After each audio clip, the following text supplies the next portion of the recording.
Hi there, everyone. My name is Christian Eschbach, and welcome to another one of my album reviews. And we are looking at Mental Hippie Blood. Pounds. Alright, that's the sticker because it was a used copy that was bought. I had looked at this one over the years because it's been sitting in the music store for quite a while. And I've looked at it over the years, and I was kind of like, oh, kind of sounds interesting. I don't know. But then Tracy went, yeah, I'm going to pick that one up. So this is out of the Tracy thought it looked interesting and picked it up collection instead, because Tracy will buy an album based just off of its cover. I, on the other hand, don't really do that. So, Mental Hippie Blood. Let me start with, I actually had to go online to find stuff about them. They don't even have a wiki. They have a metalarchives.com little blurb. And when I say little blurb, I mean little blurb. Because, alright, so this band is from Sollentuna, Stockholm, in Sweden. They formed in 92, and they were active from 92 to 95. They released 2 full-length albums. The first one was a self-titled album called Mental Hippie Blood in 93. And then this album, Pounds, in 94. There was an EP called Chosen, released in 95. And then the single for the song Pounds, the EP for Chosen was released in 94. And the single for the song Still Pounds was released in 95. And that was it. Nothing else for this band after that time period. Now, me, I did another quick listen to this as I was going through. I've had this in my CD player for a while, playing through in the background, stuff like that. And it's not a bad background album, but musically speaking, the best way to put it is this album is Swedish grunge. Swedish grunge. That's how I'm going to put it. And that's because it sounds like grunge as I go through. Like every song I'm going to talk about, I'm going to say how it sounds like a grunge band for the most part. And with the exception of a couple. And they're from Sweden, so yeah, Swedish grunge. Please take in mind, this album did come out in, what was it I said there, 93? 94. This album came out in 94. So, this was released the same year as Soundgarden's Super Unknown, which could be argued as Soundgarden's biggest album. It was released after Alice in Chains' Dirt. I'm not going to compare it at all to Nirvana. There's nothing Nirvana-y really on here to me. But Pearl Jam, Alice in Chains, Soundgarden, Temple of the Dog because of... But we're going to get into that as we go here. Okay, so the album opens up with the song Chosen. And right away, Chosen reminds me of Soundgarden's Fell on Black Days. Do I think that the one is a ripoff of the other? Well, I have no clue when this one was released in 94. I know that Super Unknown was released in March of 94. Do I really think that this could have ripped off that? Maybe, but only if this was released at the really tail end of the year. You know, like we're talking December-ish. Is it as enjoyable as Soundgarden's Fell on Black Days? Well, I'll be honest, I'm not a Soundgarden fan, and I never found Fell on Black Days that enjoyable either. But that song is really what this reminds me of. After that, we got Filled with Blood. This one, to me, is more Alice in Chains sounding. The whole way through, though, the vocalist, which I should have left this out. Let me take out the liner notes here. The vocalist, Michael Oren, he's got a lot of different sounds to his voice. And I honestly, like, I had to check the notes because I thought there was going to be a couple people listed as vocals or background vocals or anything like that. But he's got this range where he kind of goes from, I kind of want to say like Eddie Vedder up into Chris Cornell. You know, like he does the whole range of Temple of the Dog by himself, by the sounds of it. You know, just because there is nothing to indicate other vocals on here at all. So I'm assuming it's just the one dude. And really has some cool range and sound. But the voice so much. Every time you hear me use the word Soundgarden, half of that is going to be because of the voice. The other half of it is just going to be the sound of that time. It really just has that sound that Alice in Chains and Soundgarden both used in that time period. You know, that thick, heavy drone, really heavy, you know. This album's listed as a metal album, but to me, it's the same type of metal that you might classify an Alice in Chains and Soundgarden as. It's not metal to me. It's definitely more grunge. But, you know, if you look at Alice in Chains and Soundgarden compared to the Masters of Grunge, we'll call it, or the Grandfathers of Grunge, you know, Nirvana, they're two completely different ones as well. And then you've got Pearl Jam in there too, which I have to keep mentioning as well. Not a lot of Pearl Jam sounding stuff, but there's a little bit of Pearl Jam sounding here. All right.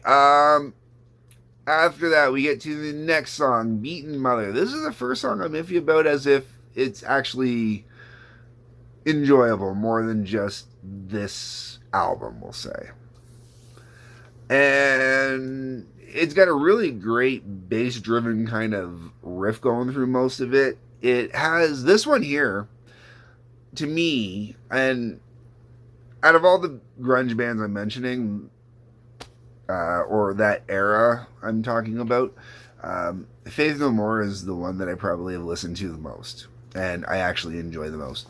And Beaten Mother definitely, to me, feels a lot more kind of Faith No More in vibe, in essence, and with what they're going for. But the tone itself is very Soundgarden sounding. After that, we've got Hunger Shot Guilt. This one's got a slower, darker groove. It feels more, the drumming on this one, the drumming's impressive on this one. I really like it. The drumming's more polyrhythmic on this one. When it gets into the chorus, it goes a lot more into your basic kind of 4/4 tempo, but the rest of it's got this great kind of polyrhythmic kind of vibe going on it. A lot of tom work, and I love when a drummer uses good tom work. Great tom work is impressive. This one, though, very much Alice in or Temple of the Dog, specifically. Like, we're talking, you know, because, like I was talking about, Eddie Vedder to Chris Cornell kind of range going on. The whole thing kind of has a Temple of the Dog kind of vibe, but Temple of the Dog meets Alice in Chains. Because there's that Alice in Chains-y drone going on for a lot of it. My only complaint about this particular song, it is a good song. This is probably the first song on the album where I actually like enjoy the song. Is that it does drag on a little bit, but it's also grunge, and grunge tends to do that. After that, we got Still Pounds. Once again, we're back to a more bass-driven song. This one's got some heavy muted chugging on it, and that's kind of nice. I do like a good heavy muted chugging. Very Alice in Chains kind of vibe, but there's sharp changes from the mellow chugging that goes into a hard, heavy kind of section, which makes it kind of go from Alice in Chains into a Soundgarden kind of feel for me. After that, we got Real as Rain. This one here, I actually really kind of dug this one. This one's got a bluesy kind of feel to it, and parts of it remind me of the Black Crowes, with when, you know, Black Crowes are doing, you know, Hard to Handle and stuff like that, you know, those kind of older R&B soul kind of tracks.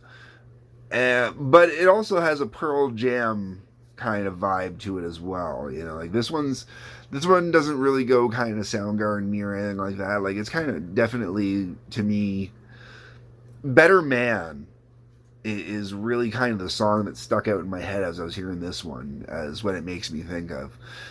So that kind of gives you a little bit of an idea there. That's Pearl Jam's Better Man. The other one that this also kind of reminds me of as well, which I could see being an inspiration to this band later on. I've covered this album already in my reviews. State of Shock, Guilty by Association. And they do a song called Ride. And this one kind of reminds me a little bit of that as well. Like, as in, you know, State of Shock may have actually been inspired by this song, this album kind of way. After that, we get into I Choke. I Choke, this one's interesting, because this one really makes me think Black Label Society. And it really has this vibe where it's Black Label Society with a bit more fuzz to it, you know, a little more grungy fuzz. You know, that Soundgarden kind of thing. And then, or even Alice in Chains to a degree. But it definitely a lot more of a fuzz to it than your standard Black Label Society. And the vocals definitely go from, like, there was points where I really kept thinking, this has got a kind of Aussie vibe to it. This has got an Aussie vibe to it. I'm like, no, it's not Aussie. It's Black Label Society. That's what it is. And it really does kind of go Black Label Society to Soundgarden with the vocals, you know? Like, it really has kind of a Zakk Wylde meets a Chris Cornell kind of feel. It's kind of interesting and weird at the same time. Not a bad tune. I'm not quite sure if I'd throw this into a mix or not, but it's not a bad tune. Next track, Go Away. I would throw this one in a mix. This one's high energy, really kind of heavy. It's another song that I feel probably could have influenced State of Shock later on. And I would put this song on a mixtape, for especially like if I'm out riding my bike. You know, this would be a high energy mixtape for out riding my bike, getting some good energy going and pumping the pedals, you know. Feel that heart pumping away. This one actually, oddly enough, also reminds me of Helmet, based on my limited knowledge of Helmet. Like, I know the odd song from Helmet, not a lot of Helmet, but this one definitely, the few songs I do know, has that kind of vibe and energy to it. Then we got Dead One Morning, and Dead One Morning just feels like a mix of all things that are heavy grunge, you know. It's got some Alice in Chains kind of vibes in there, some Soundgarden in there. There's a few other tones I recognize in there from a few other kind of bands. Even a little Black Label Society, which isn't grunge, you know, it's still metal, but there's definitely that tone kind of going on in there. And then the album finishes off with Black Sea, which to me was just kind of a weak ending to this album. I really had a hard time finding standout songs on this album. I like this album while I've got it playing in the CD player and it's running through, and it's fine that way. Do I think I will throw it in too often now that I've reviewed it?